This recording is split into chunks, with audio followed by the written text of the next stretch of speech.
kita ini kan bicara tentang proses hukum. Proses hukum itu tidak hanya persidangan, tapi mulai dari pelaporan sampai kemudian vonis sampai Mahkamah Agung. Kalau kita bekerja, dia bilang, apa kerjamu sebagai advokat? Kita akan memastikan bahwa setiap dalam proses itu kita benar dan menang. Kan itu sebenarnya. Benar dan menang. Iya. Kalau misalnya kita bisa menghentikan kasus ini di awal, kenapa kita harus menunggu vonis sampai Mahkamah Agung? Karena perspektif saya mengatakan bahwa ini kan bukan kasus pembuktian ijazah palsu. Ini kasus untuk mengkriminalisasi Mas Roy, Dr. Tifa.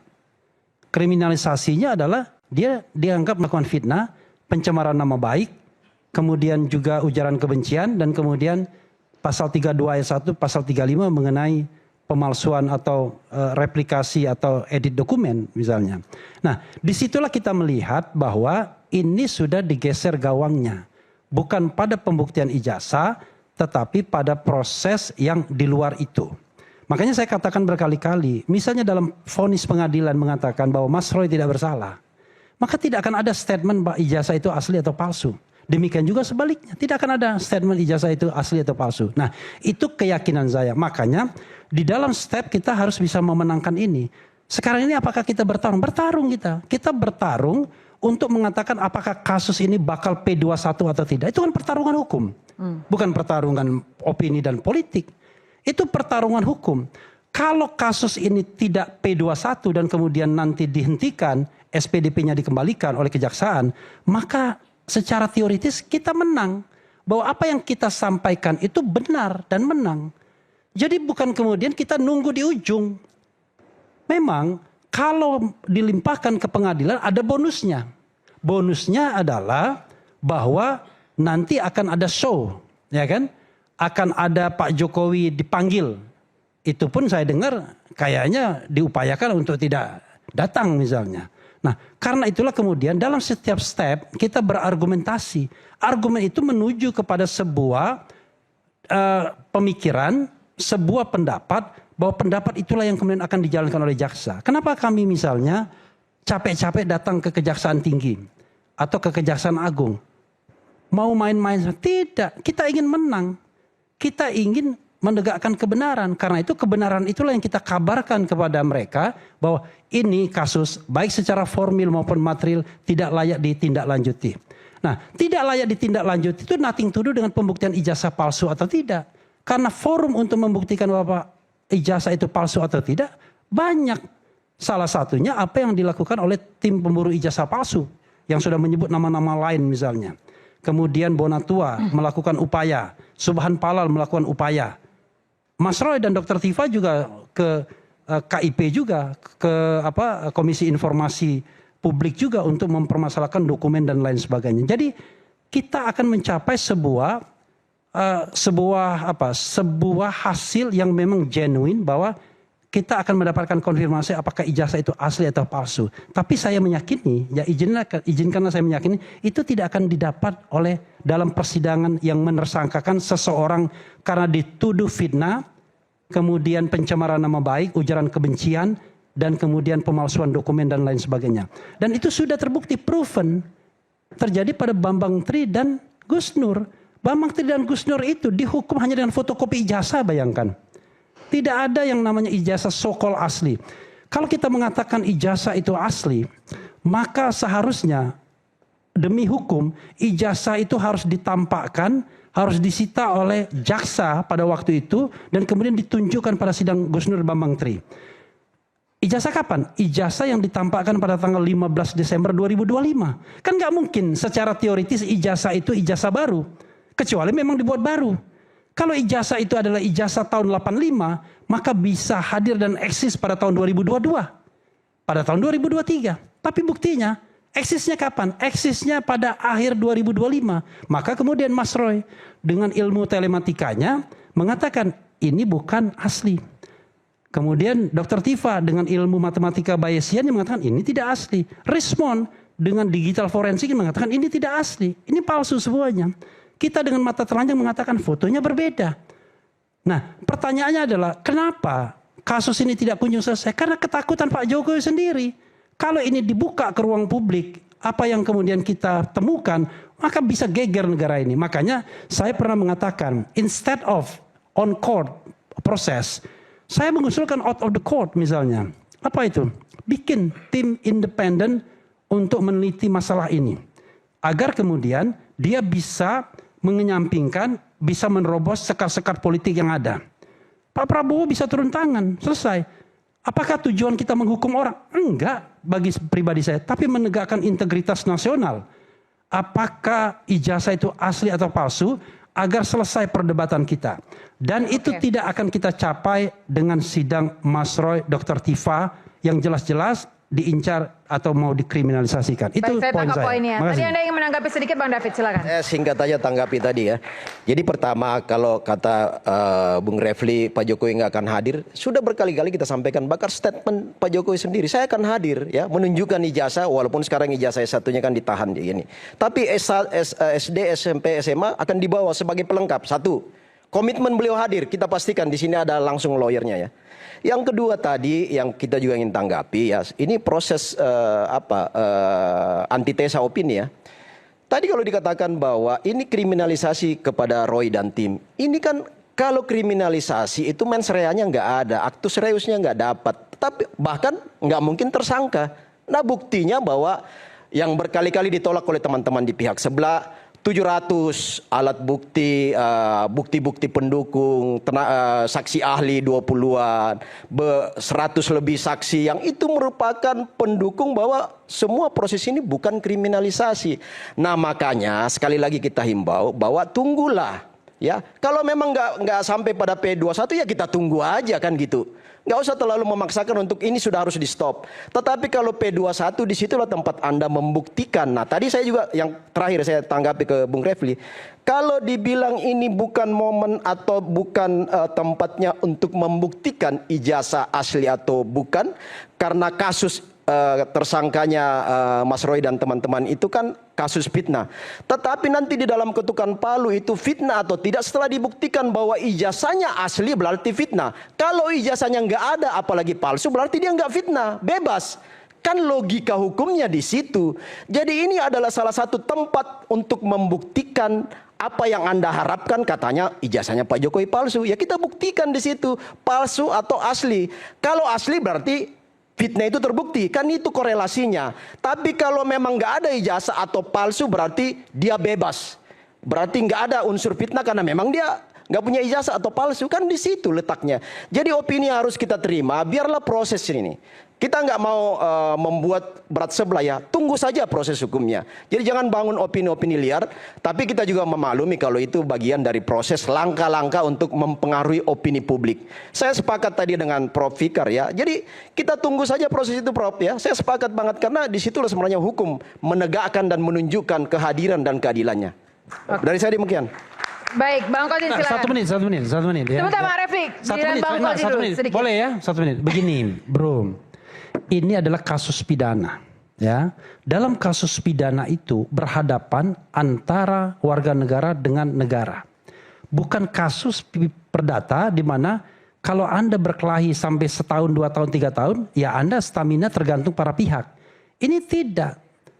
Karena yang akan dirugikan adalah orang yang didakwa, padahal dia jelas-jelas dikriminalisasi. Bagi saya, entah bagi orang lain, saya akan akan melawan kalau seandainya dibawa ke persidangan orang yang tidak bersalah.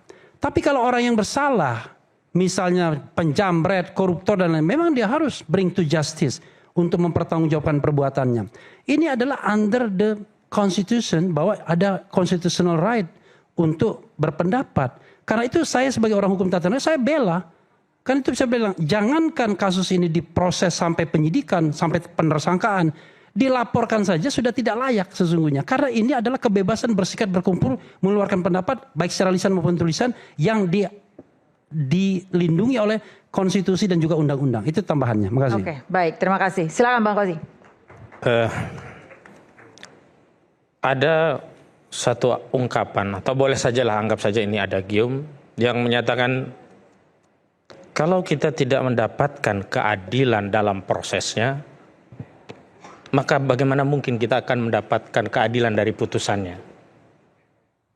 Kita masih ingat sengketa baju zirah Imam Ali dengan seorang Yahudi. Apa yang menyebabkan vonis Qadhi Shureh menyatakan bahwa baju zirah itu milik Yahudi, padahal jelas itu milik Imam Ali?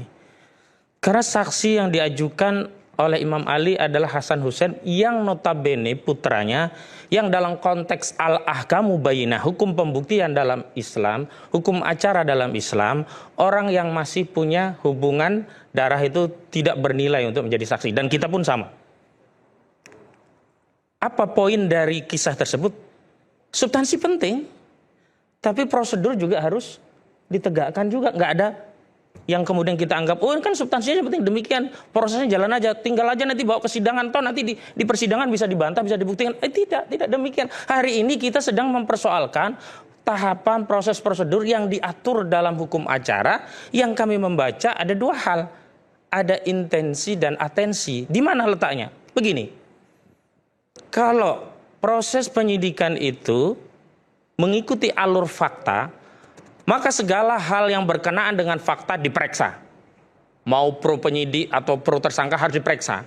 Sehingga apa? Kesimpulan yang diperoleh oleh penyidik akan paripurna. Tetapi kalau intensi penyidikan mengarah kepada, oh ini pokoknya harus tersangka, pokoknya harus P21, maka segala hal, fakta-fakta yang bisa menghalangi proses P21 akan dikesampingkan oleh penyidik.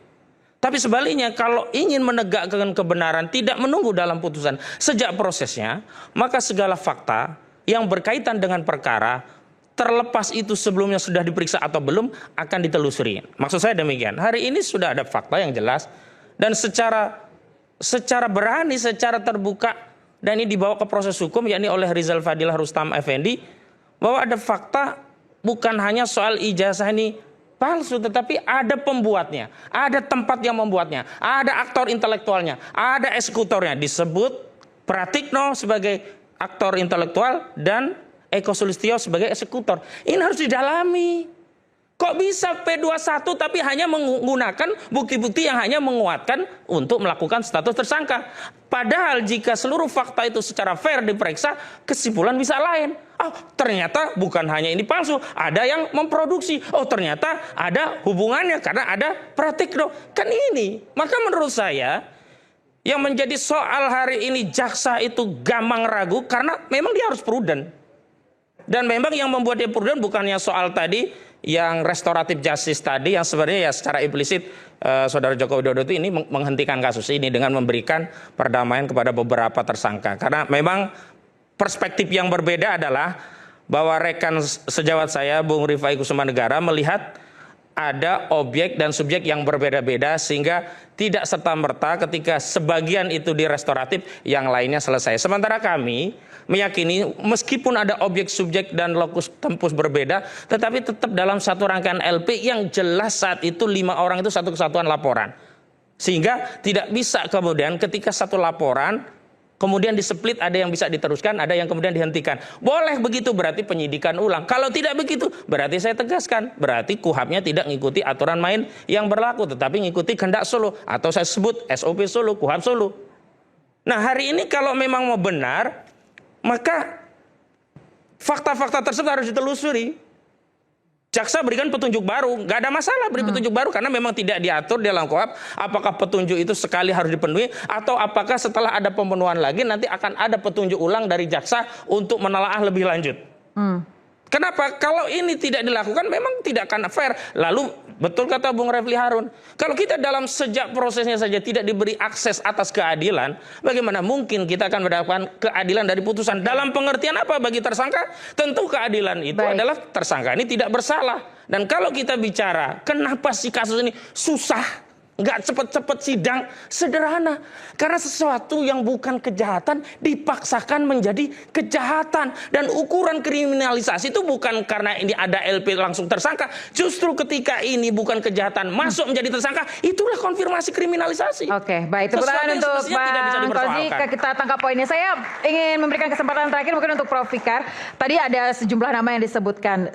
Jika nama-nama tersebut dari Pratikno dan lain sebagainya tidak diperiksa, apakah bisa P21, Prof?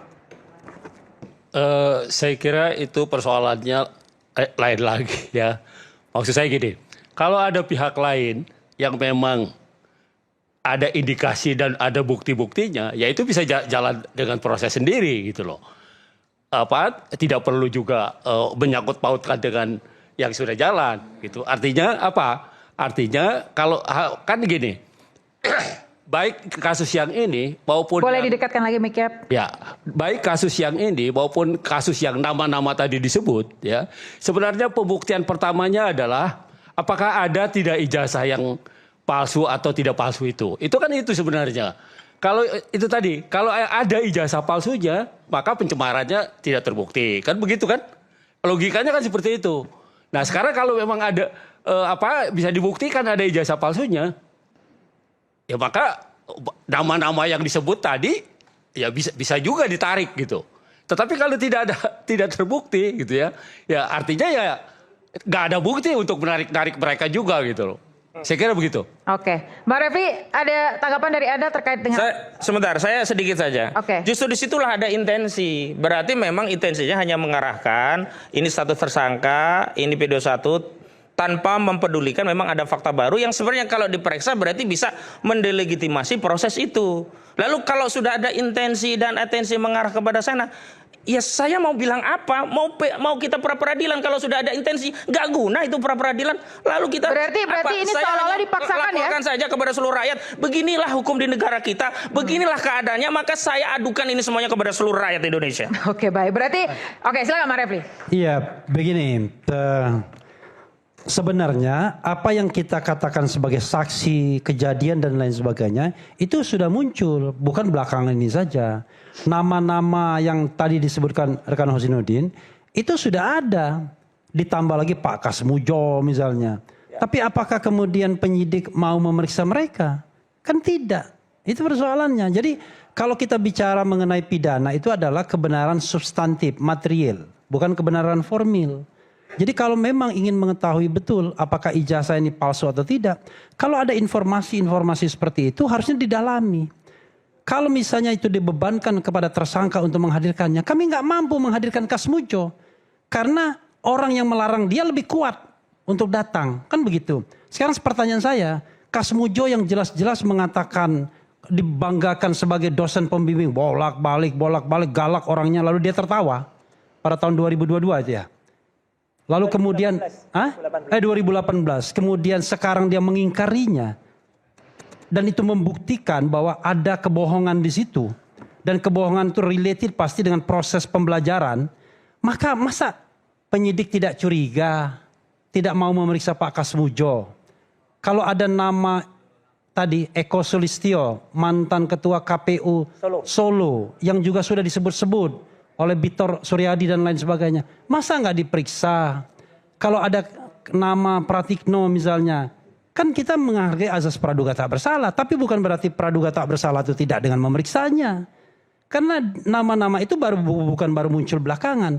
Lalu kalau kita mau bilang fairness, ya, masa ketika kita mengadu, katakan waktu itu TPUA masih mengadu, itu levelnya Dumas. Kata Pak Ugro, Dumas itu kalau kelakuan polisi nggak benar, pakai Dumas. Tapi kalau ini ada dugaan sebuah tindak pidana, harusnya bisa di-LP-kan.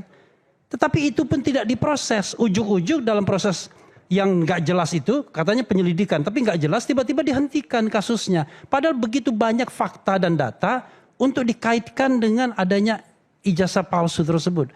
Apalagi kemudian tiba-tiba ada spesimen ijazah dari KPU dan KPUD. Yang kemudian tidak bisa menghindar lagi. Apa yang tidak bisa menghindar lagi? Foto. Foto itu tidak bisa menghindar lagi. Foto itu tidak bisa lagi diubah. Kalau ada foto yang tiba-tiba klimis, belah pinggir gitu kan. Nggak ada kumisnya, nggak ada pakai kacamatanya, orang pasti curiga. Nah, tapi kalau emboss, watermark, itu sesuatu yang bisa ditimbul-timbulkan. Nah karena itulah menurut saya, kita pakai logika dong, pakai nalar. Ya kan? Balik lagi, kalau benar itu lurus dan jujur.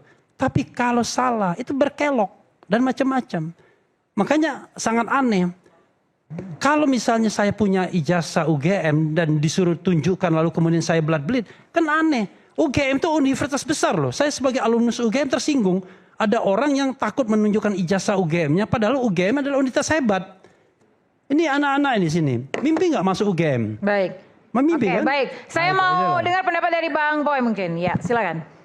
Iya, ini sekali lagi nih Bang Repli sama Mas Roy sama Bang Kosin ini kan ngomong-ngomong sepertinya angin lalu aja, nggak ada guna kalian ngomong seperti begini karena kalian tidak ada langkah konkret yang dilakukan. Itu yang saya bilang dari tadi, usulan dari ahli tadi sudah tepat itu. Takut prapit, kok bingung saya ini. Ini advokat tapi takut prapit itu, saya jadi bingung ini ajaran dari mana nih? Ya, ini yang disediakan negara. Ya, disediakan oleh hukum, kenapa tidak dilakukan? Ya, tapi terus berkoar-koar seperti menjelaskan ini, menjelaskan itu, seolah-olah mereka paling benar. Nah, ini berbahaya kalau konsep seperti begini kita koar-koar, kita bilang kita yang benar, ini salah, Anda salah, harusnya begini, harus begitu. Dia mengkritisi pekerjaan orang lain. Sementara kerjaan sendiri nggak selesaikan. Tugas advokat itu Bang Boy, apa pandangan Bang Boy terhadap apa yang saya sampaikan? Para penyidiknya dikritisi. Bukan mendelegitimasi tanpa substansi. Begini, tapi tidak ada langkah ada konkret. nilai kalau begitu. Baik. Sekarang saya mau mendengar pendapat Bang Rifai, silakan.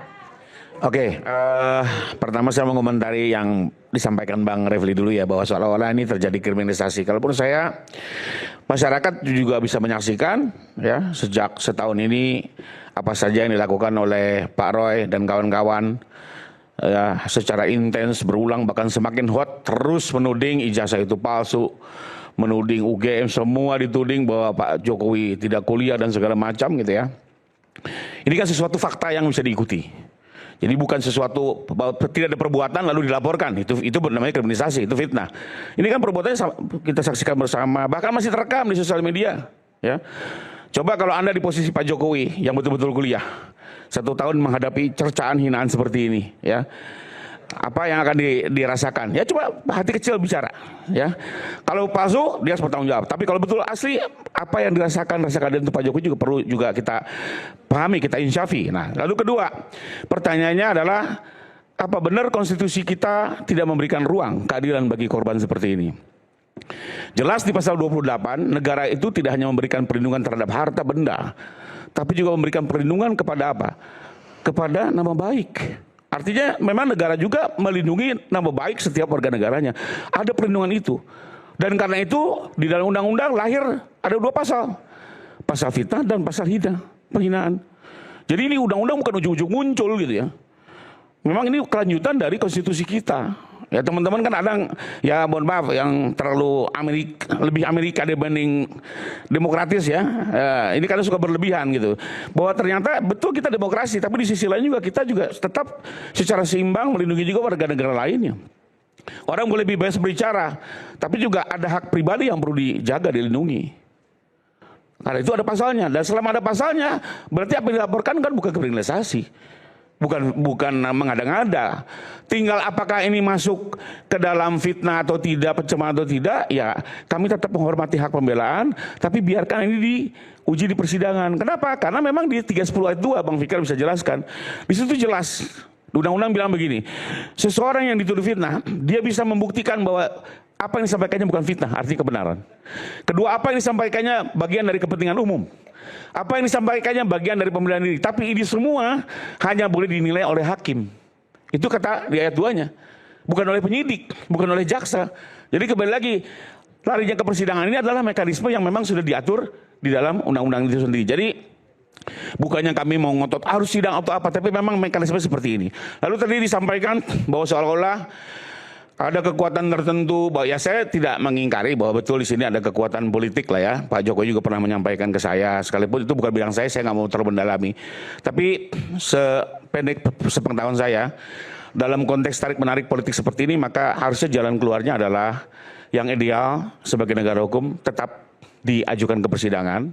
Ya, nanti keputusan apapun itu bisa diambil langkah-langkah politik. Contoh, bagaimana Pak Prabowo juga membiarkan kasus Tom Lembong, kasus Pak Hasto, itu sama yang kemarin juga. Biarkan berlanjut dulu, putusannya seperti apa, bahwa nantinya mau diampuni, mau dilepaskan, itu ada hak prerogatif. Tapi biarkan pembelajaran publik juga, dan publik juga pengen tahu kan, gimana sih cerita ijazah ini? Apa benar dipalsukan? Apa betul Pak Jokowi sebegitunya sampai memalsukan? Ini kan harus dijawab juga. Ya, ada juga nama baik tidak hanya Pak Jokowi dan keluarganya juga, termasuk berbagai institusi yang selama ini dituduh. Jadi menurut saya biarkan ini ke sidang. Satu lagi, terlepas dari ada hak prerogatif presiden misalnya yang mau diintervensi, masih ada kesempatan RG. RG itu tidak hanya di penyidikan, di penuntutan bisa, di persidangan bisa. Jadi misalnya nih, mohon maaf, setelah mengikuti persidangan Pak Roy ternyata melihat, oh ternyata ijazah ini clear, masih ada kesempatan untuk meminta maaf, dan itu juga menjadi faktor untuk nanti hakim akan mengambil keputusan yang seringan-ringannya. Jadi menurut saya biarkan ini ke sidang, banyak mekanisme yang bisa dipetik untuk bisa kita menyelesaikan ini perkara ini dengan baik dan tetap memanusiakan manusia. Baik, Sekian. tepuk tangan Mbak Rifai. Terima kasih Mas Roy, silakan. Baik, saya mati jadi saya pinjam.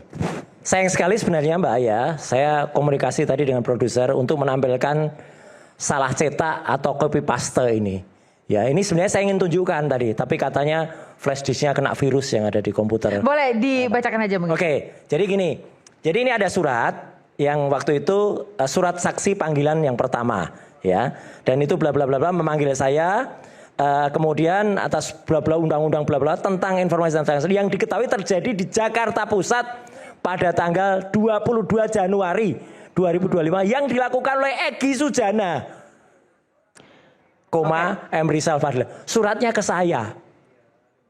Ini apa-apaan nih surat kayak gini nih, ya. Jadi artinya ini jelas copy paste. Surat kayak gini dikirim secara resmi ke saya. Ya jelas ketika penyidikan, ya saya tolak. Ini surat apa ini? Kok 22 Januari? Lokus dan tempusnya saja sudah salah, Mbak. Jadi kayak ginilah. Apa itu mau diteruskan? Penyidikan yang amburadul kayak gini nih. Ya, penyidikannya itu amburadul. Ya, dan kemudian kami itu mau ditersangkakan, mau dipidanakan dengan pasal-pasal yang ngaco, yang kemudian apalagi undang-undang ITE yang itu bukan peruntukannya. Sekali lagi teman-teman semua, undang-undang informasi transaksi elektronik itu untuk transaksi elektronik supaya Indonesia tidak di-ban dalam perdagangan internasional. Ya, dan itu dulu misalnya ada uang Rp1.000 transfer, kita transfer misalnya 1.000, terus kita katakan transfernya 10.000. Itu yang kena di pasal 32. Bukan misalnya kita menganalisis ijazah ini, kemudian kena undang-undang informasi elektronik. Dan kemudian kenapa saya tadi membanting buku ini? Ya, ini juga teman-teman harus hati-hati. Ini saya pesan. Kami sudah membuat buku judulnya sama, covernya sama. Tapi kemudian oleh seorang doktor palsu, respon Hasiolan Sianipar dia nerbitkan buku palsu ini atas pesanan Solo. Jadi inilah buku yang dicetak lagi, yang katanya revisi. Kertasnya toilet paper ini. Tapi Mas Roy tahu dari mana pesanan Solo? Iya, dia sendiri yang mengatakan kalau dia harus merevisi. Dan kemudian ketika di sini atau di TV sebelah, waktu itu kalau bukunya nggak sesuai, disomasi. Silakan somasi ini Pak Rifai. Bukunya ini sama saja isinya. Tidak mengkoreksi penelitiannya Respon tetap mengatakan padahal di sini sudah capek-capek dikasih gambar Jokowi. Anda sudah baca sampai habis? Sudah. Ini isinya ijazahnya tetap palsu. Jadi Respon mengatakan ijazahnya tetap palsu nih, halaman terakhir nih. Secara keseluruhan, seluruh Anas mengarah pada satu kesimpulan, yaitu pengesahannya dicetak manual ternyata dicetak menggunakan printer inkjet.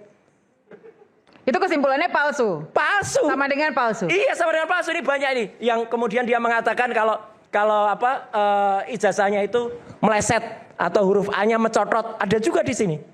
Jadi artinya, Mbak, ini Respon ini malah mau menipu 2 kali ini. Ya. Dan ini sudah menggunakan ISBN palsu lagi. Ini ISBN palsu sudah kita cek. Kemudian desain cover depan palsu lagi. Orang yang mendesain namanya Mas Ian. Itu mendesain untuk buku Jokowi white paper yang asli, bukan yang KW. Jadi ini buku KW dijual lagi, barusan ini dijual di online. Silakan Anda buka tobat, murah lagi. Ya murah, wong isinya palsu kayak gini, Pak. Oke. Ya toh? Ya, nah, jadi, Mbak ya, saya ingin gambarkan ini dalam sebuah kisah pewayangan. Bumi goncang-gancing, langit gelap-gelap. Alkisah di negara Wakanda, ya, di negara Konoha itu. Ada kemudian Petro, yang kemudian Petro ini sekarang dibantu selain oleh para termol ini. Wah, ini ada juga termol yang suka melolo ini. Yang punya kartu apokat palsu, apokat kartunya. Ya, dan sering ke sini. Kemudian ini berusaha malah menggandeng Wah ini, Limbuk Lampir.